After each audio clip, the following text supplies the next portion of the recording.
المرسلين نبينا محمد صلى الله عليه وسلم وعلى آله وأصحابه والتابعين لهم بإحسان إلى يوم الدين. فإن أصدق الحديث كتاب الله وخير الهدي هدي محمد صلى الله عليه وسلم وشر الأمور محدثاتها وكل محدثة في الإسلام بدعة وكل بدعة ضلالة كل ضلالة في النار. اللهم إنا نعوذ بك من النار. وبعد، السلام عليكم ورحمة الله وبركاته. dushimira Allah subhanahu wa ta'ala amahoro n'imigisha byuzuye kandi bitunganye bisakare ku ntumwa Muhammadin sallallahu alayhi wa sallam unabiwe n'abasangirangendo be n'abamukurikiye n'abazamukurikira mu nzira y'ukuri kuzageza ku munsi w'imperuka. Dusaba Allah subhanahu wa ta'ala yuko yazaduha kuba muri abo ngabo, Allahumma amin. Tuboneyeho no gusaba Allah subhanahu wa ta'ala tunamwinginga yuko yakomeza kuduha kuyoboka inzira nziza, inzira itunganye kandi igororotse. Dusaba Allah subhanahu wa ta'ala yuko yakomeza kuduha amafunguro meza kandi amafunguro aziruye, Allahumma amin. Bavandimwe Islam, kuri uyu munsi turagira ngo twinjirane hamwe muri darsa yacu uyu munsi, aho Allah subhanahu wa ta'ala tubwira ati ya ayuha nnasu kulu mimma fil ardi halalan tayyiba wala tattabi'u khutuwati shaytan innahu lakum aduwwun mubin. Suratu al-Baqarah, Allah ratubwira ati ya ayuha nnas, yemwe bantu. Muri make Allah subhanahu wa ta'ala arahamagara ikiremwa muntu aho kiva kikagera. Kulu mimma fil ardi halalan tayyiba, murye. Naam, wenda na nyuma yo kurya harimo kunywa. Mu byo Allah subhanahu wa ta'ala yabashyiriye hakuri yisi halalan, biziruye, tayyiba kandi byiza. Wala tattabi'u khutuwati shaytan, nimurangiza munirinde kugenda mukurikira inzira za shaytan, utuyirayira twa shaytan. Innahu lakum aduwwun mubin, kubera yuko uyu shaytan ni umwanzi wayo kandi umwanzi ugaragarira buri wese bitewe n'ibikorwa bye tumva, bitewe ndetse n'uburyo ashuka abantu abahamagarira kugana mu nzira mbi irakaza Uwiteka Allah subhanahu wa ta'ala. Qala Allah ta'ala, Allah aratubwira ati ya ayuha nnas, yemwe bantu, umuman, muri rusange, nta muntu n'umwe uvuyemo, abayisilamu, abatari abayisilamu, abasenga, abadasenga. Kulu mimma fil ardi halalan tayyiba, murye mu byo Allah yabashyiriye hakuri isi. Ni ukuvuga ngo ibiribwa, ibyo dukenera kurya, ibyo dukenera gutunga, byose Allah subhanahu wa ta'ala yabidushyiriye ahangaha kuri isi. Ntabwo ari ukwicara ngo dutegereze amafunguro ngo ibirayi biraza bivuye mu ijuru, ngo ibitoki biraza bivuye mu ijuru. Ahubwo ibyo byose dukenera Allah subhanahu wa ta'ala yabidushyiriye ahangaha kuri isi. Nk'uko Allah mu yindi aya abitugaragariza yuko Allah yadushyiriye aha kuri isi buri kimwe cyose sawa'an lis-sa'ilin, bingana n'ibyo abazasaba bose. Bimana ibyo abazasaba bose bifuza kuzasaba, n'abasabye n'abandi bazaza bagasaba, ibyo tuzasaba twese biraha kuri isi. Allah yabidushyiriye ahangaha kuri isi, birahari, niho biherereye. Icyo usaba cyose ko Allah subhanahu wa ta'ala, naam, ibisubizo byacu Allah nabibambutsa, ibyo uzaba wasabye biraha kuri isi. Allah amaze kubikugenera ahangaha kuri isi. Naam, nanone halalan, bibe ari byiza biziruye. Ni ukuvuga ngo Allah subhanahu wa ta'ala ntabwo yigeze adushishikariza cyangwa se atuyobora mu biryo cyangwa se mu mafunguro aziririjwe. Allah ati halalan tayyiba, amafunguro aziruye kandi meza. Wala tattabi'u khutuwati shaytan, muramenye shaytan nizaze ngo ibereke utuyirayira mugenda mucamo mu kugomera Allah subhanahu wa ta'ala. Yani madha, ibisobanuye yuko avana Islam no mu gushaka amafunguro harimo abarengera bagayashaka mu nzira mbi zitari za halal, ndetse n'aya mafunguro rimwe na rimwe ugasangana amafunguro Allah yise ko ari amafunguro mabi.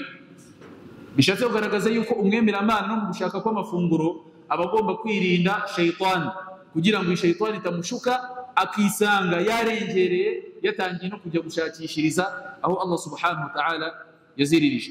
Innahu lakum aduwwun mubin, mukuri uyu shaytani numwanzi wanyu bimana no mu gushaka amafunguro. Hari ubwo shaytani ashobora kuza kugushuka, hari ubwo shaytani ashobora kuza akagushuka ugatangira kuyashakishiriza mu nzira itari iya nyayo.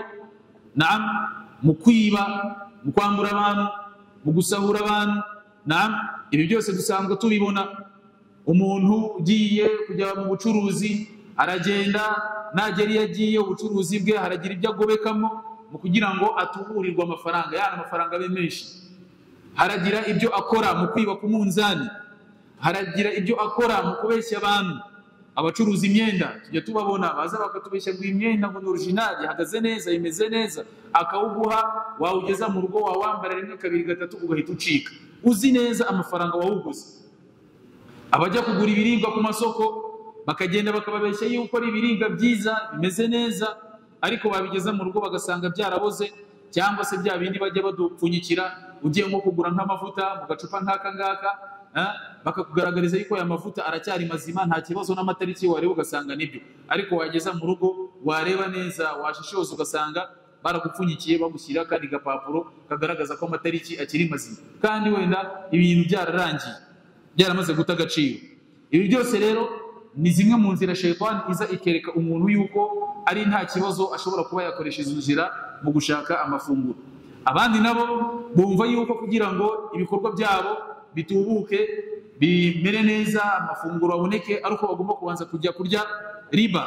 Ibi byose ni inzira za shaytani aza akwereka yuko wemere kuba wazegera mu kujya gushaka amafunguro. Rero va mu Islam, hamwe nuko mu bintu dutamo imbaraga cyane harimo dukorera imiryango yacu, harimo kugerageza gukora kugira ngo turebe ko twatunganirwa.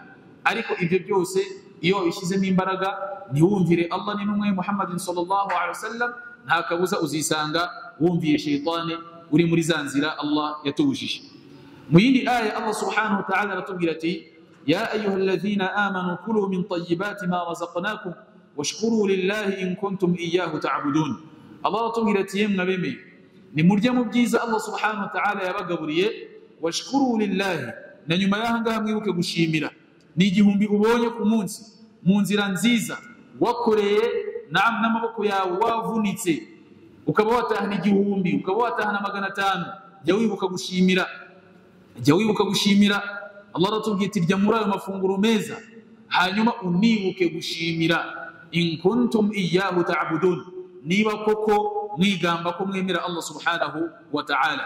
Rero mu Islam, make wabonye, bike wabonye, jya wibuka gushimira Allah subhanahu wa ta'ala. Kandi abamenye ibanga ryo gushimira, abangaba bahuzaho gushimira Uwiteka Allah subhanahu wa ta'ala. Hadithi yakiriwe na Ibn Abbas, hadithi yakiriwe na Ibn Abbas aratubwira ati tulitu hadhihi al-ayatu 'inda an-nabiy sallallahu alayhi wasallam. Ibn Abbas aratubwira ati iyi aya yarasomwe bari kumwe n'intumwa Muhammadin sallallahu alayhi wasallam, igira iti ya ayuha an-nasu kulu mimma fi al-ardi halalan tayyiba. Aya mbere twahereyeho yarasomwe. Faqama Sa'd ibn Abi Waqqas, Sa'd ibn Abi Waqqas arahaguruka, faqala ya Rasul Allah, abwira intumwa Muhammadin sallallahu alayhi wasallam ati yewe intumwa y'Imana, ud'u Allah an yaj'alani mustajiba ad-da'wa. Arambwira ati ya Rasul Allah, Sa'd ibn Abi Waqqas abwira intumwa y'Imana ati ya Rasul Allah, nsabira ko Allah subhanahu wa ta'ala amme kujya nsaba ubusabe bwakirwe, amme kujya nakirirwa ubusabe. Faqala Rasul sallallahu alayhi wasallam ati ya Sa'd, أطعب مطعمك تكن مستجاب الدعوة. arambwira ati yewe Sa'd, jya urya mu byiza, wirinde kurya muri haram, mukuri ubusabe bwawe buzajya bwakirwa. Bavandimwe mu Islam, aha turavanamo ibanga ryo kugira ngo ubusabe bwacu bujye bwakirwa. Harimo no kwirinda kurya haram mu buryo ubwo aribwo bwose, harimo kwirinda kurya ibyitwa haram, ibyo abantu baba bahuguje, ibyo abantu baba bibye, ibyo abantu baba bakuye mu nzira za haram. Ubwo rero Saad Rasul arangije aramubwira ati ya Saad, niba ushaka ko ubusabe bwawe bwakirwa bigiremo uruhare. Nuruhe? Nukwihangana ukajya urya mu byiza ukirinda kurya haram. Bityo rero mu Islam ibi ngibi biratugaragariza yuko no mu byiza dushobora kuba twakora bikaba byatworohera mu kugira ngo tugere kuri bya bintu twifuza birimo no gusoma ubusabe bukakirwa, no gusaba ubusabe bukakirwa. Mu Islam buri wese yifuza kujya asaba kugira ngo ubusabe bwe bwakirwe. Rero no mu byiza bishobora gutuma twakirirwa ubusabe harimo no kurya mu mafunguro meza naam Allah subhanahu wa ta'ala aba yaraduhitiyemo. Rero mu Islam iyi aya nayo iratugaragariza yuko kurya ushyira mu kanwa bikamanuka bigomba kuba biturutse mu nzira nziza za halal. Nanone Allah subhanahu wa ta'ala aratubwira ati وَكُلُوا مِمَّا رَزَقَكُمُ اللَّهُ حَلَالًا طَيِّبًا وَاتَّقُوا اللَّهَ الَّذِي أَنْتُمْ بِهِ مُؤْمِنُونَ. Allah subhanahu wa ta'ala aratubwira ati naam, wenda mbere yuko dusoma iyi aya hari hadithi yakiriwe na Abu Huraira radiyallahu anhu qala Rasulullah sallallahu alayhi wasallam, intumwa y'Imana iratubwira iti inna Allaha tayyibun la yaqbalu illa tayyiba. Mukuri Allah subhanahu wa ta'ala ni mwiza kandi ibyo yakira byose bigomba kuba ari byiza bisukuye bitunganye. Ubwo rero ibyo mukora byose muramenye, ntimukajye mwohereza kwa Allah subhanahu wa ta'ala ibipfuye cyangwa se ibyangiritse. Ari nayo mpamvu tubabwira tuti nta nubwo twemerewe gutanga sadaqa mu mafaranga ya haramu, nta nubwo twemerewe gukora ibada mu mafaranga ya haramu. Ubizi neza yuko utunze amafaranga ya haramu, aya mafaranga ntiwemerewe kuyagenderamo hijja, aya mafaranga ntiwemerewe kuyatangamo zakka, aya mafaranga ntiwemerewe kuyatangamo sadaqa. Kereka nurobanura cyangwa se ukayungurura aya halal ukayashyira ukwayo n'aya haramu ukayashyira ukwayo. Aya halal ukayakoresha muri ibada, ndetse n'aya haramu ahubwo n'aya haramu usabwa no guhita unayivanaho. Niyo mpamvu Allah subhanahu wa ta'ala atubwira ati wala tayammamu al-khabitha minhu tunfiquna, muramenye ntimukagambire muri bya bindi bibi Allah subhanahu wa ta'ala yanga ngo bari byo mukuramo ngo mugende mujye gutanga kwa Allah subhanahu wa ta'ala. Bityo rero Abu Huraira arakomeza tubwira ko intumwa Muhammadin sallallahu alaihi wasallam avuze ngo mukuri Allah ni mwiza, n'ibyo yakira bigomba kuba ari byiza. Wa anna Allah amara al-mu'minina bima amara bihi al-mursalin, kandi burya bwose intumwa za Allah subhanahu wa ta'ala ibyo zategetswe ni nabyo n'abemera Imana muri rusange bategetswe. Mutanagira ngo intumwa za Allah bategetswe ibitandukanye n'ibyo twategetswe. Ibyo bategetswe ni bya bindi natwe twategetswe. Rasul aranje atanga urugero rugaragaza yuko intumwa za Allah nabwo yigeze kuzitegeka kujya barya mu byiza, bagakora bakarya mu byiza, bakirinda haram. Hanyuma Allah atanagaragaza iyi aya twatumaze gusoma mu kanya yuko Allah yabwiye abemera Imana ati ni murye mu byiza kandi bya bindi mwaziruriwe. Thumma dhakara ar-rajul, hanyuma intumwa Muhammadin sallallahu alaihi wasallam aduha urugero. Iyi hadithi tuyitondere, turaza gusangamo zimwe mu mpamvu twakoresha kugira ngo ubusabe bwacu bwakirwe. Thumma dhakara ar-rajul yutilu as-safar, hanyuma uyu mugabo Rasul sallallahu alaihi wasallam aduha urugero rw'umugabo yutilu as-safar, wari uri ku rugendo rurerure, yari yakoze urugendo rurerure. Ash'atha aghbara, yasaga nabi. Nukuvuga ngo gusa kwe nabi suko usangwa asa nabi, ahubwo kubera urugendo rurerure yaratangiye guhindana, ivumbi ryamubanye byinshi. Naam, ubona yuko yatangiye gusa nabi, yatangiye guhindana. Naam, yamuddu yadayhi ila as-sama, yazamuye ibiganza bye mu ijuru, cyangwa se yazamuye ibiganza bye hejuru mu kirere avuga ati ya rab ya rab, wa mat'amuhu haram. Arimo arahamagara Allah subhanahu wa ta'ala musaba, wenda yamusabaga yuko Allah yamworohereza, wenda yasabaga Allah yuko naam yamuha cyangwa se yamwumva. Wa mat'amuhu haram, ariko ibyarya biribwa ashyira mu kanwa ni biba biturutse mu nzira za haram. Wa mashrabuhu haram, ndetse n'ibyanywa nabyo muri ubwo buryo ashyira mu kanwa kanywa nabyo biba byaturutse mu nzira za haram. Wa malbasuhu haram, n'inyambaro ye yiyambarira nabyo biba byaturutse mu nzira za haram.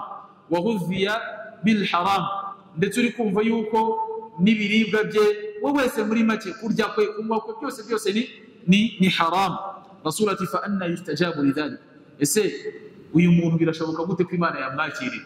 Nko umuntu yuzuye haram, kurya haram, kunywa haram, kwambara haram, ibyarimo byose haram, binashoboka ko n'urugendo yararimo rwa urugendo rwa haram. Fa anna yustajabu lidhalik, uyu muntu Allah yamwikiriza gute ubusabe bwe? Allah yabwakira gute? Muri hadithi abamenyi babicukumburiramo bimwe mu bintu wakora byatuma ubusabe bwawe bwakirwa. Icyambere, zimwe mu mpamvu zakubaho cyangwa se washyira mu bikorwa zikaba impamvu y'uko ubusabe bwawe bwakirwa. Muri izo mpamvu harimo italatu safar, harimo kuba uri ku rugendo rurerure. Ni nabyo byashimangiwe n'indi hadithi imwe Muhammad sallallahu alaihi wasallam Rasul tugaragariza yuko ubusabe bw'uri ku rugendo burakirwa. Rero no muri no hadithi bigarutsemo yuko uyu mugabo mu bintu yararimo mu mpamvu yararimo zari gutuma ubusabe bwe bwakirwa harimo no kuba yarari ku rugendo rurerure, harimo rero kuba ari no ku rugendo rurerure. Bityo rero abantu bari ku rugendo mujye ari amahirwe muyakoresha mu gusaba Allah subhanahu wa ta'ala, la'alla da'watukum tustajab, wenda ubusabe bwanyu bushobora kuba bwakakirwa. Nanone ikindi kigaragaza cyangwa se iyindi mpamvu nziza yatuma ubusabe bwawe bwakirwa abamenyi batubwira muri no hadithi harimo kuzamura ibiganza kwa Allah subhanahu wa ta'ala. Iyi mas'ala abantu benshi bakunda kuyibaza yo kuzamura ibiganza mu gihe cyo gusaba. Yajuzu dhalika, biremewe illa fi mawadi'in, uretse ahantu hamwe na hamwe. Ahantu bitemewe kuba twasaba ubusabe ngo tuzamura ibiganza harimo muri cya gihe turimo tumva khutba, khatibu arimo aratanga khutba. Ubwo turi kwa khatibu ari gutanga khutba na kanya bari gusoma idua, arimo arasoza khutba, buri wese agumya kwicara uko yicaye akikiriza ubusabe mu ijwi riri bucece yumva we wenyine. Ariko uzarebe twicaye hano mu musigiti muri khutba, khatibu agatanga khutba, yatangira gusoma idua, harimo n'abakabya kajye ko ukabona yazamuye ibiganza cyane. Bira byose la yajuz, ntabwo byemewe. Nimba wari wicaye urandije, nimba wari wicaye uhinnye amaguru, ni uburyo wicayemo uguguma gutyo, hanyuma ukikiriza ubusabe mu jwi wumva ku giti cyawe, atari kurangurura ijwi. Bityo rero iri ni ikosa rikomeye cyane n'abantu bakunze gukora yawmal jumu'a, ku munsi w'ijuma, kuzamura ibiganza khatibu arimo arasoma idua. Ariko handi biremewe, ni na sunna kuzamura ibiganza igihe urimo urasaba wicaye, urimo urasaba Allah subhanahu wa ta'ala ukazamura ibiganza.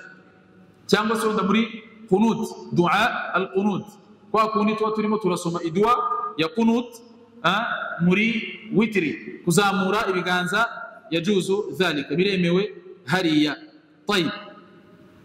Hanyuma ikindi nanone mu mpamvu nziza zatuma ubusabe bwacu bwakirwa harimo gukoresha izina rya Allah subhanahu wa ta'ala, umuhamagara ugira uti ya rabbi, cyangwa se ushobora kuba atari ya rabbi ariko hakaba harimo mu busabe uri gusaba ukoresheje izina rya Allah ar-rabb. Niyo mpamvu uzasanga amaduwa menshi yaje muri Qur'an aza ariho iri jambo ar-rabb. ربنا آتنا في الدنيا حسنة، ربنا اغفر لنا، ربنا اقسم لنا من يعني muri hadithi nujya kureba urasanga amaduwa menshi yaje muri Qur'ani hafi ya yose aza ariho iri jambo rabbana, ari ryo jambo tumaze kumwana ar-rabb umugaragu ashobora gukoresha mu gusaba ubusabe bwe. Nureba hafi amaduwa yose ari muri Qur'an, rabbana la tu'akhidhna in nasina aw akhtana, muri suratul Baqara. Nujya kureba muri suratu Ali Imran, Allah subhanahu wa ta'ala agira ati muri aya za mbere zihera muri page ya mbere muri suratu Ali Imran, aho Allah subhanahu wa ta'ala yazanyemo ubusabe bugira muri bubiri: rabbana la tuzigh qulubana ba'da idh hadaytana wa hab lana min ladunka rahmatan innaka antal wahhab rabbana innaka jami'un nas. Urukumva byose birazira rabb. Rero mu gihe uri gusaba jya ugerageza gukoresha iri zina mu gusaba Allah subhanahu wa ta'ala, kurusha gukoresha cyane Allahumma, gikoresha rabbana cyangwa se rabbi. Niyo mpamvu uzasanga no muri hadithi n'amaduwa menshi nayo yagiye aza muri ubu buryo, yaje afite iri jambo rabbana cyangwa se rabb mu ntangiriro yaryo. naam iyi nayo ni impamvu nziza wakoresha mu gusaba usaba Allah subhanahu wa ta'ala ubusabe bwawe bukakirwa. Iyi impamvu nziza yakubera impamvu yatuma ubusabe bwawe bwakirwa ni ukwirinda kurya haram, nkuko ahangaha basura bitugaragariza yuko uyu mugabo ibyo yaryaga byatumye ubusabe bwe butakirwa nuko byabaga biturutse mu nzira za haram. No kunywa wirinde gahunda zawe zo kunywa yuko zaba ari gahunda ziturutse mu nzira za haram. No kwambara kwawe bibe ari uko nguko. Bityo rero bavandimwe Islam, hano muri na hadithi twabigaragarijwemo cyane n'umwe Muhammad sallallahu alayhi wa sallam. Ariko mahallu shahid fi hada alhadith, icyo turimo turebera hamwe muri no hadithi ni ikitwa kurya ibiribwa bya halali kandi nanone no kunywa tukanywa ibya haram. nanone Allah mu yindi aya atubwira ati ya bani adam khudhu zinatakum 'inda kulli masjidin wa kulu washrabu wa la tusrifu. yemwe bemeye Allah subhanahu wa ta'ala, khudhu zinatakum 'inda kulli masjid, igihe mugiye kugaragira Allah subhanahu wa ta'ala ku misigiti, khudhu zinatakum, mujye mugenda mwambaye imyambaro myiza, mujye mugenda mwahisemo imyambaro myiza. Mujya mwirebe mwaje gusara salatul fajr imyambaro muba mwambaye, mujya mwirebe mwaje gusara salatul fajr imyambaro muba mwambaye, ni imyambaro myiza muba mwahisemo cyangwa muba mwahisemo yayindi mubona yuko ifite ibibazo kurusha iyindi yose. Mujye mwireba salatul fajr iyo mwaje gusara ahangaha muri jamaa, ufite ikanzu ipasi yatwitse hano, ufite ikanzu yacuye, ufite ikanzu ifite pasuri igera ahangaha ku maguru, ufite ikanzu indodo zashizeho, ufite ikanzu sinzi nimba bayikubita ibikamambiri, ibimenyetso by'ibikamambiri ku mugongo, ufite ingofero ubona biraho sinzi. Allah aratubwiye ati khudhu zinatakum 'inda kulli masjid. Ubyutse mu gitondo uje gusara salatul fajr hano ku musigiti, kuki udahitamo umwambaro mwiza muyo ufite wambare uze hano ku musigiti usa neza? Abaza batatawaje neza ingonera ari nyinshi, abandi bakaza biboroshe, abandi bira ntabwo ari byo bavanye mu Islam. Allah arimo aradushishikariza kwitaka tuje hano mu musigiti. Iyo bigeze ku juma wenda hari akarusho kaje, ariko kuzindi swala bavanye mu Islam tuje duhitamo imyambaro myiza, tuje duhitamo imyambaro myiza. Rimwe na rimwe hari n'igihe tubinuya ugasanga wenda hari ikanzu wari umaze igihe wambara yari yaramaze gucuya, kukola haramaze gucuya ahangaha ku maboko kubera kuhamesa cyane, indodo zaratangiye kuvayo, ukareba ukavuga uti iyi ngiyi ngubwo niyo kujya njyana kuri salatul fajr ku musigiti. Lesh kubera iki? Wenda izindi swala ukaza usa neza. Rero abavandimwe mu Islam, iki kintu tugikosore. Si ukuvuga ngo iswala zanyu ntabwo zakirwa, ariko hano hari sunna nziza tuba twamaze guta yitwa kwitaka no kwambara neza no gusa neza igihe tuje hano ku musigiti kuza gusara. Hari n'igihe tujya tubyigisha abayisilamukazi twabwira tuti abagabo banyu basohoka mu ngo zanyu baje ku musigiti, mureba bambaye biriya bintu bisa kuri, muba mureba he?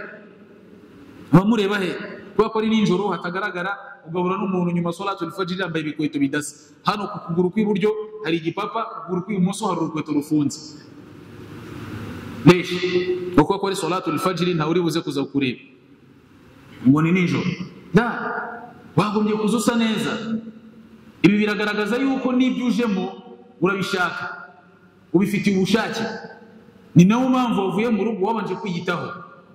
Harabazi yuko kuza gusara salatul fajr ku musigiti muri kira gicuku ntabwo ari ngombwa bisokoze, akazanga ubona asa nabi, bwaba uri kwisokoza mu mutwe, bwaba uri kwisokoza ubwanwa.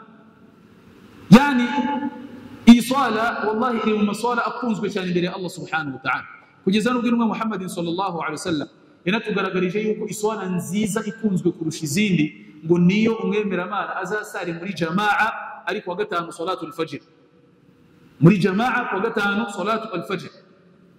Rero iyi swala ifite agaciro gakomeye cyane mu buzima bw'umuntu, hamwe nuko wenda abantu bayifashe nkaho ari iswala abantu baza gusari. No mu rugo n'abasilamukazi nabo mujye mureba ibyo bambara barimo barasari, ni bya bindi n'ubundi babona yuko bisa nkaho byataye agaciro. Ni ikintu cy'ikijilbabe kiri aho ngaho kubera guteka cyane cyarapfumutse, cyangwa se wenda bya bindi bajya bita madira kiri aho ngaho ntigisobanutse, cyaracitse ku mukwaha kumanura piriya, nicyo sarisha mu rugo. Amaso yo gusara ageze nicyo agenda akamanura, kimanura atanacyitayeho, kirasa neza kirasa n'abakambara akarenzaho igitambaro agahita sara. Limadha? Kubera iki umwanya mwiza nkuriya ariwo turimo turahitiramo umwambaro mubi? Umwanya mwiza wo guhura na Allah subhanahu wa ta'ala kuki ariwo duhitiramo umwambaro mubi? Kubera iki? Rero kana nakanya keza kimboneka rimwe mu buzima bwawe. Namwe nimboneka rimwe kubera yuko hari abantu byaranze guhura na Allah subhanahu wa ta'ala mu buryo nk'uburi, ariko Allah araguha amahirwe yo guhura nawe buri gihe akanya keza cyane gahitiremo n'umwambaro mwiza use neza. Gusa icyo turimo turareba ahangaha ntabwo ari iki ngiki, ahubwo ni igikurikiraho. Allah subhanahu wa ta'ala tubwira ati wakulu washrabu wala tusrifu, murye munanywe ariko mwirinde gusesagura mu kurya no mu kunywa. Mwirinde gukora iki? Gusesagura. Isesagura ry'ibiryo bikorerwa mu ngo zacu turarizi. Watumiye abantu batatu ariko ugiye guteka ibiryo by'abantu 18. Kubera iki? Barabimara. Rimwe na rimwe ahe n'igihe babirya bakanabisiga aho ngaho bisa nk'aho bamaze kubitobanga, uburyo no kubihuriza hamwe ngo bibe byaribwa n'undi ubona bitagishobotse. Bikunze kutubaho cyane. Urabizi ko mu bantu watumiye harimo wenda batarya ubugari, cyangwa se n'abarya ubugari n'abantu 2 cyangwa 3. Wajya gusonga ubugari ugasonga bunini cyane, bari buze bagakorakoramo, bamara kubukorakoramo bakabutaho ngaho. Wabureba ukabona yuko butakiri ubwo kubika, ari ubwo kujugunya. Hari isesagura renze ibyo dukora afanye masira. Rimwe na rimwe tujye iki kintu tukitondera, twirinde gusesagura. Ubuislamu ntabwo bwishimira abasesagura abaya mu biryo. Ni niyo mpamvu Intumwa Muhammad sallallahu alaihi wasallam n'umuswaba yabonye ari gutawaza, aramubwira ati jya uri gutawaza jya wirinda gusesagura, jya wirinda kwangiza amazi. Muswaba aramubwira ati ya Rasulullah, ese no muri ibada habamo gusesagura? Rasulullah aramubwira ati na'am, kabone n'ubwo waba uri ku mugezi uzirinde gusesagura. Rasulullah yatubujije gusesagura bani Islam. No mu gusesagura harimo guhakana inema Allah subhanahu wa ta'ala yaguhaye wowe nk'umugaragu we. Rero jya umenya ukuntu ibintu gerageza kubibalansa, ibingi ukabifata neza, hanyuma byagera mu kurya no kunywa umenye ko ahangaha noneho haje itegeko rikubuza ikintu cyitwa kwaya no gusesagura. Abavandimwe Islam, izi aya zose twagiye dusoma zirimo ziratwigisha neza icyo twari twateguye cyo kwiga kuri uyu munsi cyitwa adabul akl washurb, umuco mwiza mu kurya no mu kunywa. Umuco twagarutseho cyane, twasubiyemo cyane, ni ukurya ibiziruye, ni ukurya halali, kandi ukayivunikira ukazinduka. Intumwa Muhammad sallallahu alaihi wasallam yasabiye abazinduka bakajya gushaka amafunguro mu mvugo igira iti Allahumma barik li ummati fi bukuriha, mana nyagasani babandi bazinduka muri iyi umma bagiye gushaka amafunguro uzabaha imigisha. Tuzinduke tujye gushaka amafunguro. Rero abazindutsi abangaba mu gihe bagiye gushaka amafunguro meza ya halali, abangaba batahana imigisha y'Uwiteka Allah subhanahu wa ta'ala, nkuko Rasul yabibasabiye muri iriya hadithi. Ubwo rero hadithi zindi rero tugiye gusoma murakomeza kumvamo umuco mwiza mu kurya no kunywa. Hari abantu bumva yuko icyitwa adabul akl washurb, imico yo kurya no mu mico myiza yo kurya no kunywa, birangirira cya gihe isahani kuri imbere gusa. Hoya, na mbere yaho hari ibintu ugomba kubahiriza. Hitamo amafunguro meza, nanone ntaba ari amafunguro arimo gusesagura, aba ari amafunguro nanone aziruye. عن عمر ابن أبي سلمة رضي الله عنهما قال كنت غلاما في حجر رسول الله صلى الله عليه وسلم وكانت يدي تطيش في الصحفة فقال لي رسول الله صلى الله عليه وسلم يا غلام سم الله وكل بيمينك وكل مما يليك متفق عليه. ويمصابرة تغيرتي أكيرو مانا كجتين محمد صلى الله عليه وسلم ngo iyo babaga bagiye kurya ibiryo bashize hamwe, ngo yakundaga kurya arimo aratanga mbese mu sahani, akora hariya akongera agakora hariya akongera agakora hariya, bifite akavuyo. Nuko ngo ntabwo yaryaga ibiri imbere ye, we yakundaga gutangatanga mu sahani ahantu hose, akagenda hakorakora, inyama iri hariya akayikurura, ibiri hariya akabizana, sinzi ahangaha agakorakoramo. Rasul arangije arambwira ati ya gulam, yewe muhungu muto, samillah, mbere yo kurya jya uvuga uti bismillah, mbere yo kurya jya uvuga uti bismillah. Fakuba gusa yari yatinze kugera ku biryo ijambo ari buhereho, aho sinjye wahera bimugeraho ahita akomereza hakarya. Rero uyu muswaba Rasul aramye ati samillah, mbere yo kurya banza uvuga uti bismillah, hanyuma utangira urye. Wakul biyaminika, igihe ugiye kurya jya urisha ukuboko kwawe kw'indyo, ukuboko kwawe kw'iki kw'indyo. Hari uwaza akavuga ati ngiye ukuboko kwanjye kw'indyo ntibikunda, njye nsanzwe umenyere gukoresha ukuboko kw'imoso. Ukuboko kw'imoso ushobora kugukoresha mu bindi bigiye bitandukanye, kwandika, guterura ikintu, gufata ikintu, ariko nibigera ku kurya hari hadithi ikubwira iti nujya kurya jya urisha indyo ukuboko kw'iki kw'indyo. Rero abantu basanzwe bakoresha amaboko y'imoso, ibi ntabwo bisobanuye yuko hari icyaha barimo, nibwo bushobozi bafite muri uno mwanya, ariko bakoresha amaboko yabo y'imoso mu bindi, gutera ipasi, guterura ikintu, gusuka ikintu, cyangwa se icyo uri gusuka ari kugisukira wenyine, uri gusukira abandi ugomba kugira adabu, biri kumvikana. Ariko mu gihe cyo kurya by'umwihariko hari hadithi ikubwira ngo jya urisha ukuboko kw'iki kw'indyo. Wenda uyu iyo yaryaga yarisha ku kuboko kw'imoso, nabwo atangatanga mu biryo. Rasul yanjye arambwira ati wakul mimma yalika, mu gihe uri kurya usangira nanone n'abantu khasa, jya urya ibiri imbere yawe, ibikwegereye, yani ibikwegereye. Ntabwo ari uko ndi gusangira n'abantu hanyuma ntangire kurya ndimo ndarya imbere y'abandi, oya, rya ibikwegereye bikuri imbere, ugenda ugana hagati mu sahani. Ibi nanone biratugaragariza sunna nziza abayisilamu ko tugomba kujya dukora iki, dusangira. Turareba n'izindi hadithi zimwe na zimwe zigiye zitandukanye, muzajya mwumvamo ikintu cyitwa ngo gusangirira ku sahani hamwe. Sunna benshi bataye, sunna benshi bataye. Ubu tuzi yuko sunna cyangwa se umuco mwiza ari umuntu kwimenya ku sahani ye. Ibi ngibi ni umuco navuga nti wenda mushyashya, khalas, nimba hari n'ibyabayeho, ariko ibi ngibi byo gusangira ku sahani imwe niyo sunna y'Intumwa Muhammad sallallahu alaihi wasallam.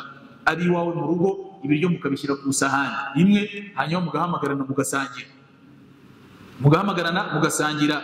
Ni niyo mpamvu twabujijwe ngo kurya duhereye hagati mu biryo, kubera ko ngo imigisha y'Uwiteka Allah subhanahu wa ta'ala iyo iri kumanukira muri ibyo biryo imanukira hagati.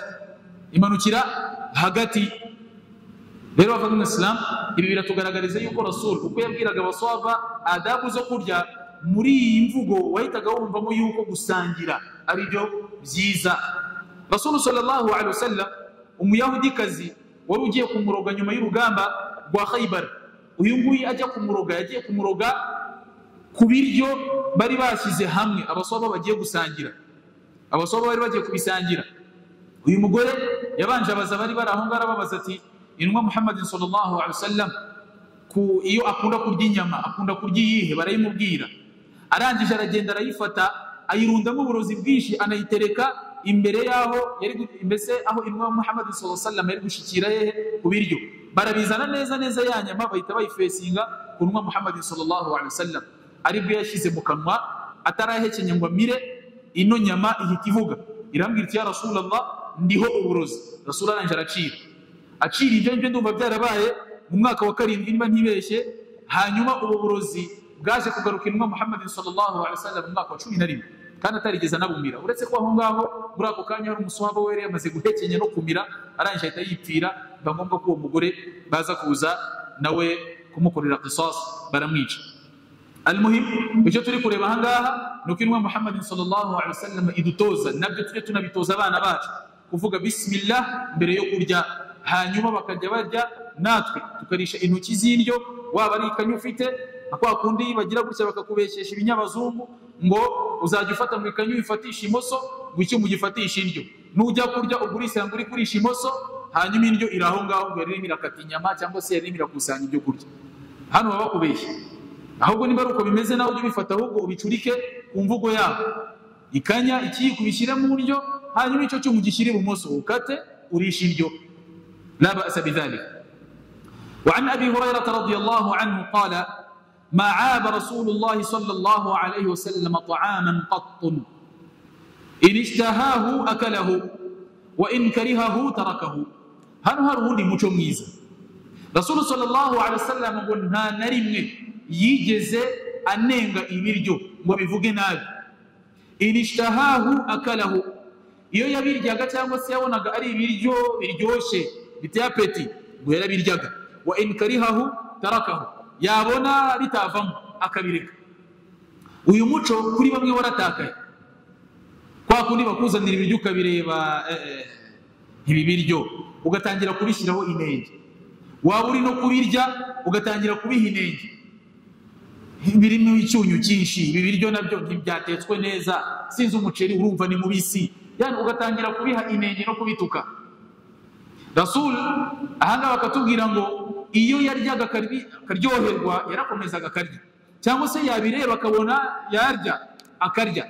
Ngo in karihahu, yabireba akabona ntibyavamo yarabirekaga, nta kindi yarenzagaho. Kwa kundi bashobora kukuzanira ibiryo bitewe wenda n'imiterere y'ibyo biryo, bitewe ukareka ati ibi bintu birenduka gutya, oya birebe, nubona bitavamo shyira isahani ku ruhande, abandi barure babyarure, niba ubona bitavamo igende. Cyane cyane wenda muri bya bindi bijya bibaho by'ama self service, abantu barimo baragenda biyarurira, buri umwe yagera ahantu ku kintu cy'ikintuza kirimo inkoko batetse mu buryo bwazo, akazireba akagatimba ibi nabo abantu baba bateka. Oya, niba ibyo ngibyo ubona yuko utabirya, simbuka, fata iyindi sororo, jya ahandi. Bityo rero ikintu cyo kunnyega ibiryo no kubinenga no kubishyiraho inenge, Rasul sallallahu alaihi wasallam ahangaha yarabyanze. Nk'uko igihe kimwe bamuzaniye ku sahani icyo kurya cyari kiriho inyamaswa yitwa dab. Dab ugiye kureba akenshi kunze kugaragara mu butayu, imiterere yacu kigiye gutera nk'intuza nk'igiserebanya kinini, murabona igihori, iyo dab igiye gutera gutyo, ariko iraribwa. Rasul sallallahu alaihi wasallam barayimuzanira ku sahani, arayireba, yitegereje ku ntoki zayo abona ifite intoki 5, babona ifite ku maboko ifiteho intoki zingahe? 5. Yanga kubirya, naam, ariko ntabwo yagaragaje inenge zabyo. Hanyuma aza kuzirwa na wahyi imubwira yuko kubera ko yagize ubwoba bwo kumva yuko iki kiribwa agiye kurya cyaba kiri muri bya bindi Allah yagiye ahindura abantu, Allah yagiye ahindura inyamaswa, yaba ari imwe mu nyamaswa zagiye ziva ku mwimerere wazo, Allah akazihindura bari abantu akabagira za nyamaswa. Mathalan, nk'uko Allah subhanahu wa ta'ala tugaragariza Bani Israel kubw'icyaha bakoze, Allah bahindura inkende, abandi bagira ingurube. Hanyuma Rasul arebye ukuntu gifite intoki 5, aravuga ati haba hari umuntu Allah yahinduye kino kinyamaswa kikororoka gutya, nkaba ngiye kurya umuntu wahindutse inyamaswa.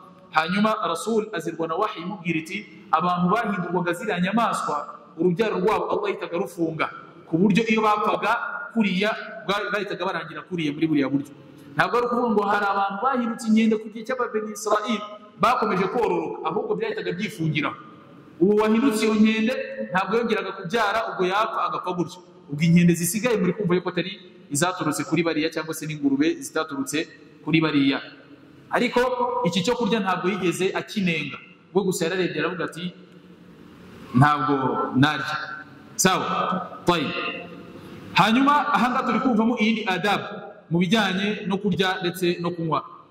An Abi Mas'ud al-Badri radiyallahu anhu qala دعا رجل النبي صلى الله عليه وسلم لطعام صنعه له 5 من 5. Umugabo kugiye kimwe Muhammad sallallahu alaihi wasallam yakoze ibiryo cyangwa se yatetse ibiryo by'abantu 4, Rasul ari wa 5. Bimaana yari yatetse ibiryo by'abantu bangahe? 5. Fatabi'ahum rajul, aba bantu 5 bari kujya kuri uriya mugabo kujya kurya, haje umugabo wa 6 aza abakurikiye. Falamma balagha albab, bamaze kugera ku rugi, qala lahu an-nabiy sallallahu alayhi wasallam, Rasul sallallahu alayhi wasallam arangije wa mugabo batumiye, aramubwira ati inna hadha tabi'ana, uyubona ni wa 6 ariko yaje adukurikiye, yaje gusa atwiyomekaho turazana. Fa in shi'ta an ta'dhana lahu, ntacyo bitwaye ushobora kumurika akaza tugasangira. Rasul mbere na mbere afite amakuru yuko hatumiwe abantu 5, kuko hari hateguwe ibiryo by'abantu bangahe? 5. Ariko hamwe n'aya makuru afite, haje umuntu wa 6. Rasul arangije anamusabira kwinjira ngo basangire. Hano bamenye muri hadithi bagakuramo icyo kwiga kigira kiti ibyo wateguriye batandatu haje wa gatanu, ibyo wateguriye batanu haje wa gatandatu mwabisangira kandi mugahaga. Ibyo wateguriye barindwi haje wa munani ntuzamusubizeyo. Ntuzakora iki? Ntuzamusubizeyo. Ikindi nanone ahangaha kunwa Muhammad sallallahu alaihi wasallam ubundi muco mwiza, ntabwo ari byiza yuko ubona yuko mugenzi wawe bishoboka yuko mwajyana aho watumiwe ntacyo bitwaye, ushobora kumutwara, ariko nimunagerayo mbere yo kwinjira banza umusabire uruhushya. Banza umusabire uruhushya. Ntabwo ari ukuba njyewe natumiwe njyenyine hanyuma ninzana mugenzi wanjye ngo nitugera hariya mureke yinjire ntabanje kumusabira uruhushya. Ba nyiri kugutumira agenda ubongora ubabwira uti ko naje ndi kumwe n'umujama wanjye nta kibazo, bakubwira ati nta kibazo. Ko naje ndi kumwe na jama yangu hari ikibazo, bakubwira ati hoya ntabwo biri budukwire. Genda ujye kumwongora ubwira uti mze nta byawe bihari. Abasubiyeyo. Al-muhim banza umusabire uruhushya kubagutumiye. Iyi nayo ni adabu. Nanone muzindi adabu zo kurya Rasul sallallahu alaihi wasallam yatugaragarije hamwe nuko kunwa Muhammad sallallahu alaihi wasallam byaje bimutera isoni kubivuga. Kugishyirwa Muhammad sallallahu alaihi wasallam hari ubwo babaganda bari kurya batumiwe ubwo kwa Rasul cyangwa se ahandi, bambara kurya bagatangira ibiganiro. Ibi ngibi Rasul sallallahu alaihi wasallam narabyanze, khassa igihe mwatumiwe wenda byo kurya bya nijoro.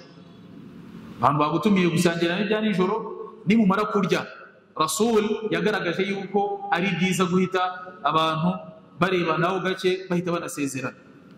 Atari ukurya mugahita mwishara story mpaka na banyiri urugo bagatinda gusinzira, bagatinda no kuryama kubera mwebwe, mukavuga mpaka sangahe z'ijoro. Bityo rero n'abazajya batumirwa cyane cyane muri aya masaha y'ijoro bagiye kurya ibya nijoro, nyuma yo kurya buri wese ajya atangira rero ukuntu yisuganya gake gake asezereye itahe. Abanyiri urugo nabo bakora iki? Bipangapange, bandurure, bagire gute nabo bajye kuryama. Ndakeka biri kumvikana fa mu Islam. طيب. hanyuma indi hadithi yake na Ibn Abbas radiyallahu anhuma قال رسول الله صلى الله عليه وسلم إذا أكل أحدكم طعاما فلا يمسح أصابعه حتى يلعقها أو يلعقها. Rasul sallallahu alaihi wasallam aratubwira ati umwe muri mwebwe naba ari kurya, amaze kurya aramenye ntazafata intoki ze ngo zihanagure cyangwa se zikarabe atabanje kubanza gukomba akureho ibiryo biri ku ntoki ze. Abamwe babibonye nk'ikimenyetso cy'inzara umuntu ntiyahaza. Umaze kurya uri gukomba intoki zawe ntabwo wahaza. Waba uri gukomba isahani ntabwo wahaza. Abandi bakabifata nk'ibintu biteye iseseme. Hano Rasul akubwira ati ni sunna. Umaze kurya izo ntoki warishije wewe guhita ujandika mu mazi ngo ukarabe. Hari ibiryo ugiye kujya kwangiza, banza ubikure mu bikombe, kumbe izo ntoki ni zawe, n'ibyo biryo nta kibazo bifite. Ntuzakwitirira inzara uzamureke, urimo urubahiriza sunna n'umugenzi wa Muhammad sallallahu alaihi wasallam. Hari ukuntu rero ahangaha nabwo turetse dukuramo iyindi sunna yuko ari byiza kurya turishije intoki zacu. Ibiyiko amakanya ibyo ngibyo tukaba tubyirengagijeho gato, kereka wenda habaye impamvu, ariko ni byiza kurya turishije intoki zacu. Kuko hano muri no hadithi birumvikanamo ko Rasul akubwira ngo numara kurya ntuzahite uhanagura intoki zawe cyangwa muzikarabe, ahubwo ujye ubanza uzishyire mu kanwa uzikombe ibyo biryo ubivane, nurangiza ubone wajya gukora iki? Wajya gukaraba. Ntihazajye nuzana bikerensi, kuko bava mu Islam gukerensa umugenzi umwe mu migenzo y'Umwami Muhammad sallallahu alaihi wasallam ukabikora ku bushake. Ibi ngibi ni kimwe mu bintu bya kufuru, ni kimwe mu bintu bikuvana mu buhakanye, bikwegeza hirya y'Islam, uko byagaragaye muri Qur'an. Abantu bagiye hariya bajya gukerensa abaswaba b'Umwami Muhammad sallallahu alaihi wasallam babakerensa. Aya baswaba mubona b'intumwa y'Imana bamugendeye inyuma, bamwe muri bo n'abanyenzara bahora barya, abandi iyo bariye ibida biruzura, bamwe barabyibushye. Abantu bakerensa gutyo, aya makuru agera ku Umwami Muhammad sallallahu alaihi wasallam. Rasul aragenda arabegerera baza ati byagenze gute mugiye kuvuga n'aba baswaba banje?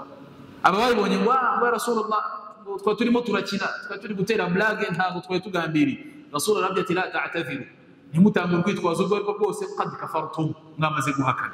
Imana gukerensa mu Islam icyo ari cyo cyose cyitwa sunna no kuva mu Islam. Kwa kundi ubona umuntu dufate nk'urugero yambaye ikanzu ifite aho igarukiye hafi y'amaguru, wajya umureba ugatangira kumukerensa ngo yambaye agashati cyangwa se ngo yambaye agataburiya. La, hari uri murakerenza sunna z'Intumwa Muhammad sallallahu alaihi wasallam wabona umuntu ufite ubwanwa ukajya umureba ukavuga uti Imana nabo bigize nk'udusekurume la handi uri murakerenza sunna z'Intumwa Muhammad sallallahu alaihi wasallam ahangaha rero nabona umuntu ari gukora uyu mugenzo mwiza uramenye ntuzashake kumukerenza ngo nuriya mugenzi ari gukora ngo nawe ukerenze Intumwa Muhammad sallallahu alaihi wasallam yarabibujije hadithi yunganiriye twigeze kuvuga kare aba abantu batanu hiyongereho gatandatu Rasul atubwira ati ta'amul ithnaini kafi athalatha ibiryo by'ababiri bishobora no guhaza bangahe batatu bishobora guhaza batatu hano turimo turumvamo yuko ibi biryo byari byashyizwe hano hamwe kugira ngo biribwe n'abantu babiri haje wa gatatu kuri ibyo biryo byabahaza uko ari batatu hanyuma Rasul akavuga ati ndetse n'ibya batatu byahaza bane muttafaqun alayhi hadithi iri mu gitabo cya Bukhari na Muslim yakiriwe n'umusahaba Abu Huraira radiyallahu anhu an Anas radiyallahu anhu anna Rasulullah sallallahu alayhi wasallam كان يتنفس في الشراب ثلاثا متفق عليه حديث ياتي من مصاب انس على تغيرتي ان محمد صلى الله عليه وسلم iyo yabaga ari kunywa ikinyobwa ntabwo yakubitaga ku munwa ngo heze ngo kivaneho icupa cyangwa igikombe ngo kivane ku munwa ikinyobwa cyashizemo burundu muko bamwe bajye babikora mpaka n'icupa karikanda rigahomba amazi ashize ku gikombe cyangwa akakivana so kuvuga ngo biriya ni icyaha ariko ubukoze ibintu bitandukanye na sunna z'Intumwa Muhammad sallallahu alaihi wasallam niba kuzanira amazi hamwe nuko warunyotewe banza uvuga uti bismillah hanyuma ushireho rimwe umire uhumeke ushireho kabiri umire uhumeke ushireho n'ubwa gatatu ukureho uhumeke uko niko Rasul sallallahu alaihi wasallam abigenzaga nanone byabaga biri mu buryo bwo kwirinda guhumekera mu gikombe ugiye kunyweramo koko Rasul nabyo yarabitubujije atumwe muri mwebwe naba ari kunywa cyangwa se agiye kunywa aramenye ntazahumekere mu gikombe ari kunyweramo cyangwa se wenda ntazana gihuhemo sawa ndakeka ngabyumvikanye tayib ahangaha nubwo ni mu izindi adabu zo kurya no kunywa ugiye kunywa ntabwo ari byiza yuko afata icyo agiye kunywa ashyira ku munwa ngo narangiza ngo akivaneho ibyo yari agiye kunywa bishizemo oya nibura humeka nk'inshuro nk'eshatu unywa ukuraho عن أبي هريرة رضي الله عنه قال نهى رسول الله صلى الله عليه وسلم أن يشرب من في السقاء أو القربة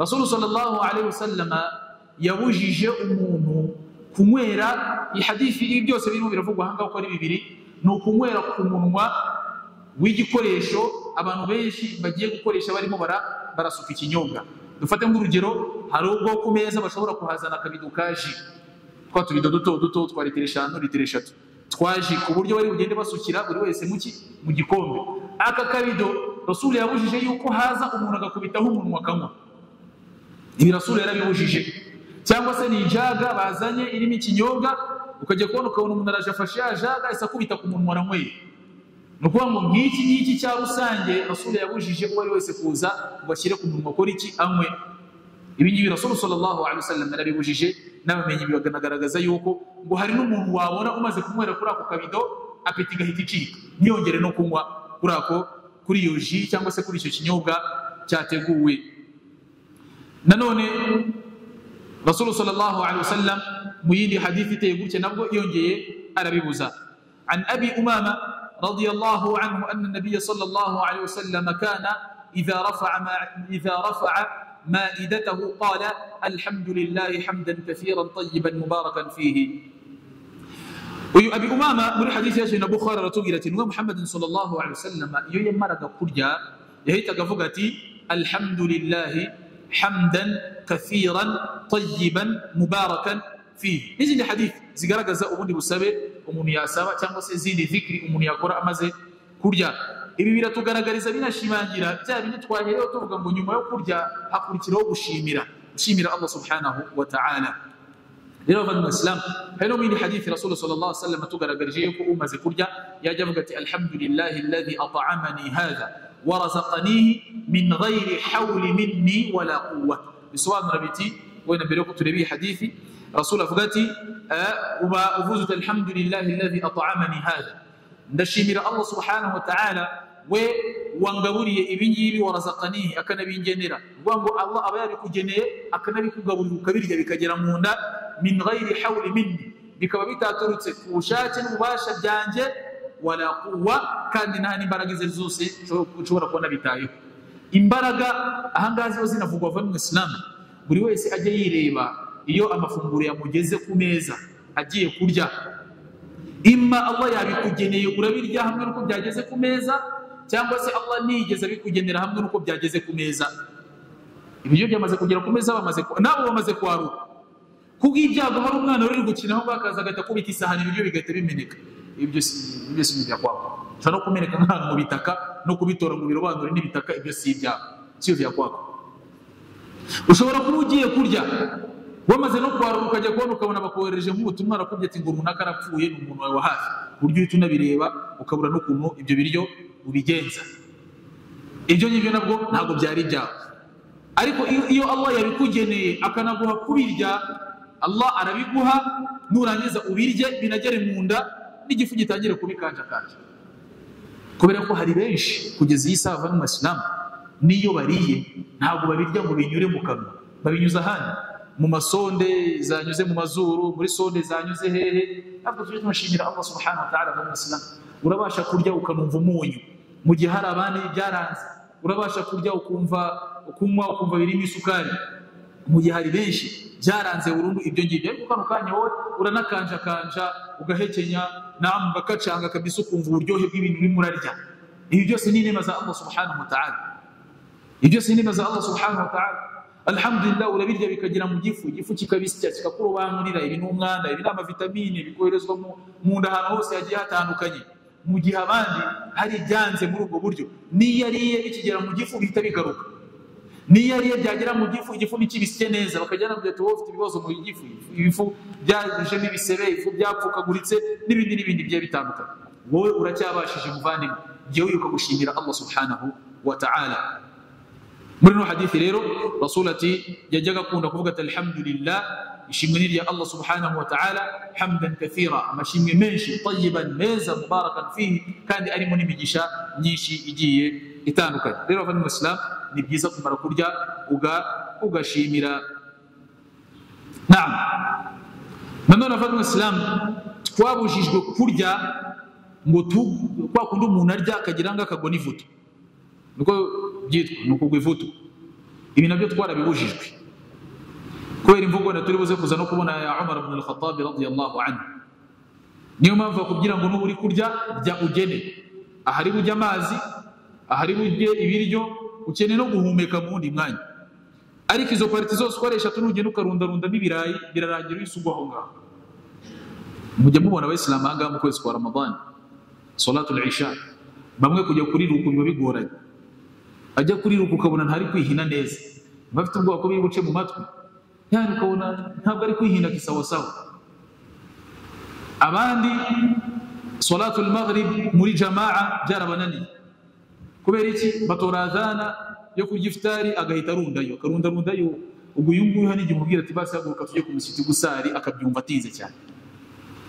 Rero kurya cyane ngo bituma umubiri w'umuntu unebwa, na nyuma yo kunebwa umubiri utangira gutekereza ibindi bitari ibada. Niyo mpamvu Imam Muhammad sallallahu alaihi wasallam adushishikarije abantu batari bagera ku rushako yuko bajya bahozaho gusiba kugira ngo umubiri wabo ucike intege kuri iriya ngingo yo kwifuza imibonano. Tayib, nanone ahangaha ndagira ngo dufate urutonde rwa zimwe muri adabu zo kurya ndetse no kunywa twihuse kugira ngo twakire ibibazo byanyu.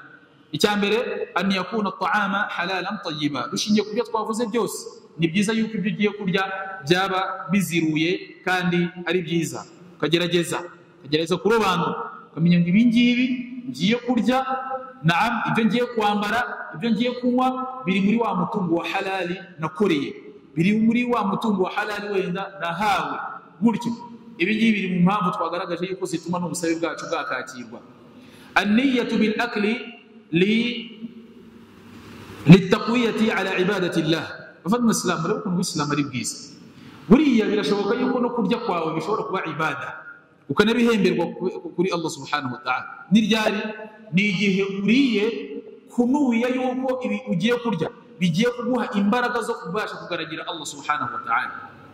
Iyi niya ushizeho yo kugira ngo ubone akabaraga, unatora akabaraga ko kugaragira Allah subhanahu wa ta'ala, igiye gutuma kurya kwawe biba ibada no kurya nabyo bihembe. Ariko umuman kurya ntabwo bihemberwa kereka igihe washizeho iniya nziza. Hadithi twese turayizi yuko Rasul atubwira ati innamal a'malu binniyat, tuzahembwa dushingiye kuri iriya migambi tuba twaragize. Ibikorwa rero tumenyereye gukora buri gihe n'ibisanzwe, nuramuka ubikoze ku niya nziza Allah azabiguhembera. Rero no kurya nabyo ni inama tugiriwe, tujye twibuka gushyiraho umugambi mwiza kugira ngo Allah ajye duhembera uko kurya kwacu tuba tugiye gukora. Ikindi, ghusl al-yadayn qabla al-akli jayidan, ni byiza kubanza koza ibiganza byawe neza mbere yo kurya. Hano Uislamu buradushishikariza isuku, n'ahangaha buradushishikarije kwirinda indwara. Ni byiza kubanza gukaraba ibiganza mbere yo gukora iki, yo kurya. Utamera nk'ababandi bakubwira se ndakaraba nakoze iki, ndakaraba nakoze iki. Mbese muri bo icyitwa gukaraba kubera kurya bakaraba nyuma yo kurya, ariko mbere ntibajya babikozwa. Rero ni byiza mbere yo gukaraba kandi neza mbere yuko urya. Nanone wad'u at-ta'ami ala sufratin mawdu'atun ala al-ard, igihe abantu bagiye kurya ni byiza yuko basasa akantu kitwa as-sufra. Sufra kaba gakozwe wenda mu bijyanye n'ibyondo wahitamo ku giti cyawe, ariko kandi kari buramire ibiryo ntibize kuza kugwa hasi ngo binashuguwe. Gafite isuku, gashobora kuba ari agasashi, gashobora kuba ari akantu gakoze wenda muri kwire cyangwa se mu ruhu, kandi kari butakareho ibiryo hanyuma mu bivana aho ngaho mu birye. Muri hadithi Rasul sallallahu alaihi wasallam aratubwira tumwe muri mwebwe n'abari kurya hakagira itongera imucika rikagwa hasi, ngo ajye arifata aritore arikureho utuntu twaguyeho tutari twiza ngo arirye, ngo ntakarirekere shayitani ririya tongera, ntakarirekere shayitani. Mu yindi hadithi turi buze kuza kuyireba ahangaha, aho Rasul sallallahu alaihi wasallam yagiye acunga abantu bagiye kurya, bamwe akabanza akabafata intoki akabati mutegereze gato mbere yo kurya mujye maza mvuge bismillah, kuko ibiganza byanyu kujya kubishyira mu biryo mutavuze bismillah ngo bijyaniranamo n'ibiganza bya shayitani. Bityo rero ahangaha ni byiza yuko bagiye kurya bajya basasa akantu kitwa sufra. Ushobora kugahitamo, hari utuntu tw'udusashi njya mbona bajya basasa ku meza tugiye dutandukanye mbere yo kurya. Aka gasashi kaba kanasukuye, mba mwagasukuye mukanakitaho, n'ibiryo byatakayeho aho ngaho ni byiza kubihavana mukabirya, ni byiza kubihavana mukabirya. Rero wa muco wo kubona ibiryo byatakaye bimwe biba ari na byinshi bigiye kwangirikira ubusa, twababujije gusesagurana, Allah arabibujije. Rero ibyo biryo mba mugiye kumena ntabwo ari byiza, ntabwo ari byiza kubimena. Nanone ikindi, aljulusu ala arrukba wa ala dhahri alqadamayn aw nasb alyumna waljulusi ala alyusra. Mu gihe twicaye tugiye kurya, hari inyicaro nziza y'abantu bagiye kurya, nziza inorohera umuntu ugiye kurya. Ni iyihe? Ni inyicaro kwa kundi tuba twicaye nk'abantu bari kuri atahiyatu, sizimba kwa kundi tuba twicaye mu swala duhinnye amavi tukicarira ibirenge. Iriya ni inyicaro nziza abantu bagiye kurya. Cyangwa se uko nguko wicaye ariko uzamura ukuguru kwawe kw'iburyo, ugushinge, uzamura ukuguru kwawe kw'iburyo gushinge, nurangiza ukundi kw'ibumoso ukomeze kukwicaraho. Iyo nayo ni inyicaro nziza abantu bagiye kurya, irafasha kandi yorohera umuntu ugiye kurya. Hano hari n'uwo wabaza ngo heruka kurya wicaye hasi, akakubwira ko abiheruka kera cyane. Umuzungu afite ahantu tutwara tuzajyayo, tujya twicaye ku ntebe, byange bikundi ntatwicara tuba tugiye kurya twicare ku ntebe. Almuhim, ntabwo ari icyaha kurya wicaye ku ntebe, hari nabo byorohera muri ubwo buryo. Ariko iyi nyicaro y'umuntu wicaye ku ntebe n'umuntu wicaye hasi mu gihe cyo kurya, buriya bari abantu babiri baba batandukanye, n'ibiryo byabo kugera mu gifu no kugira ngo bimere neza mu gifu biba bitandukanye. Kuko umuntu uba wicaye gutya nicaye akarya, ni nk'aho igifu cyose kiba cyiteguye kwakira hanyuma kigahita cyuzura. Burya bakubwira ati kwa kundi uba wicaye hariya hasi, ngo hari ukuntu igifu, Allahu a'lam, ngo hari ukuntu igifu ngo kigerageza kujyamo amapariti agiye atandukanye, ku buryo hari ahajya ibiryo, iyindi nguni ikaba iri aho ngaho itegereje amazi, hakaba n'ahandi igifu bitewe n'uburyo uba wakibannyemo gato, iyo uhagurutse ubasha no guhumeka. Sasa umuntu wicaye ku buryo igifu kiba cyiteguye, hari n'igihe guhaguruka hariya biba ari ikibazo, no guhumeka biba ari ikibazo. Rero naziriya nyesharo zo kurya tujye tuzubahiriza. Nanone al-aklu bi 3 asabi'in, ni byiza yuko ugiye kurya ngo yajya akoresha intoki 3. Intoki zingahe? 3. Kubera iki intoki 3 bavanye wese? Kubera iki? Harubizi. Kubera iki intoki 3? Impamvu nyamukuru ni kugira ngo ibyo tugiye gushyira mu kanwa tujye kujya dushyiraho ibintu byinshi cyangwa ibintu binini. Mujya mubabona agiye kurya umuceri ufata ufite ikintu mu ntoki kabisa ku buryo cyaribwa n'abantu 3. Mu muhogo abantu bagira n'imihogo minini kwe. Rero izi ntoki 3 ibanga ryazo ni kugira ngo turye gake gake kandi twe gushyira mu kanwa byinshi. Gake gake kandi twe gushyira mu kanwa byinshi kidogo kidogo. Wenda nibigukundira ku ntoki 3, nibitagukundira ku zindi ntoki, ariko menya ngo hari ibanga uri buze kubahiriza. Ni irihe? Ni ugushyira mu kanwa bike bike. Ntabwo ari ukurundayo ugiye gukata itongi ry'ubugari urikata rinini urikoze gato mu sosi urangiza urinage urimanuke nk'igisasu. Ntabwo ari uko bimeze. Urushye ufate gato ugende ushyirayo. Ibyo ngibyo nibyo byiza cyane kuri wowe, biranaguha amahoro. Naam. Hanyuma intumwa Muhammadin sallallahu alaihi wasallam, wenda iyi ni iyindi sunna ku rundi ruhande abantu benshi batayizi. Rasul iyo yaryaga itende yajyaga afatisha izi ntoki 3 itende aho iherereye agashyira mu kanwa. Murabizi mu itende habamo urubuto. Urwo ngurwo ntabwo yarufatishaga za ntoki 3, ahubwo yarufataga akarutereka hano. Yafungaga gutya intoki 2 agafata rwa rubuto akarutereka hano hagati akagatereka hasi, hano akagacira akagatereka hasi. Kubera yuko nujya kugafatisha intoki karaza kari kumwe n'amacandwe n'iki ku buryo wakureba ugiye kongera gufatira akangati uyu ntabwo twasangira. Rero Rasul yarigengeseraga ku buryo yirindaga kubangamirwa ari wese. Yafashe itende kagezemo rwa rubuto akarutereka hano, funga gutya intoki akagatereka hano, hanyuma agahita agatereka hasi. Iyo ni zimwe muri sunna zo kurya itende, wenda n'utundi tuntu warya tubamo imbuto zikenerwa kuko kwenda ukora iki uzicira. Tayib. Nanone nyuma yo kurya ni byiza yuko ugiye kurya yakomba intoki ze kugira ngo kureho ibiryo byari bifashe kuri izo ntoki. Nanone muri adab ni ukwirinda guhuha mu cyo kunywa, kabone nubwo cyaba gishyushye, gihoze mu bundi buryo ariko udakoresheje system yo kugihuhamo. Gihoze mu bundi buryo, abandi bagiye babifata ari mu gikombe akahita gitereka icyo gikombe nko mu mazi akonje kugira ngo gihore. Abandi hari ukuntu agenda afata ibikombe 2 asukamo hano akagaruramo hano agasukamo hano akagarura hano kugira ngo gikore iki gikonje cyangwa se kigabanye ubushyuhe. Nuko nguko, ariko hatabayeho ya gahunda yo kugifata uri muragikaraga gutyo uri muranaki kizana bamenekaho. Naam. Hanyuma ikindi ni ukwirinda guhaga kagwivuto bya bike. Wamara kurya ukavuga uti alhamdulillahi alladhi at'amani hadha wa razaqanihi min ghairi hawli minni wala quwwa. Twayisomye. Hakaba n'ikindi cyo kumara kurya ukoza neza ibiganza byawe. Qawli Umar ibn al-Khattab radiyallahu anhu, yaratubwiye ati mujye mwirinda kurya cyane ngo muhage, kubera yuko kurya cyane ugahaga ngo biremereza umubiri wamara kuremera bikakubuza gukora ibada. Umubiri wamara kuremera bikakubuza gukora ibada. Uwitwa Luqman nawe yabwiye umuhungu arambwira ati ya bunay idha mulita al-ma'ida namat al-fikra.